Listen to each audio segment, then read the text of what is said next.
Hello, my name is Scher, and welcome to my Turning Your Hips Over tutorial. One of the most common mistakes in the round kick, the side kick, and the hook kick is that people fail to turn their hips over all the way into the kick.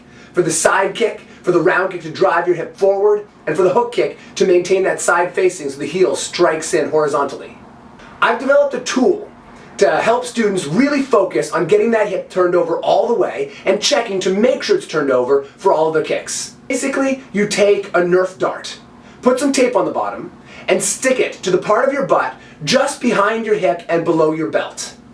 Doing any of the kicks, the dart should always point towards the ceiling. If you find the dart pointing sideways, you need to rotate your hips and turn them over more. It's possible to turn your hips over all the way without performing a full pivot. So looking at the pivot is one way to make sure your hips turn over. However, if somebody's really flexible or isn't very good at pivoting, they may get the kick better by focusing on getting the hip turned over than getting the pivot all the way around. For those people, this drill is ideal. Pivot your foot against the wall, hold onto a wall, and perform 5 or 10 side kicks. Keep your eye on that dart to make sure that it's pointing up towards the sky. Don't drop your knee while you're doing this. You can do the same drill with the round kick. Make sure the dart is pointing towards the ceiling, line your knee up with your hip, and perform several round kicks, making sure that the hip stays turned over all the way. Do the same thing with the hook kick. Chamber knee into your chest and throw the hook kick the whole time, making sure that Nerf dart is pointed towards the ceiling. Once you get good at the kick, holding onto a bar so you don't need to worry about balance, step away from the bar and throw some of the kicks with the Nerf dart still on your butt. Throw a lead leg side kick and see if you can make that dart point towards the ceiling the whole time. Throw a step behind side kick and check the dart, make sure it's pointing to the ceiling.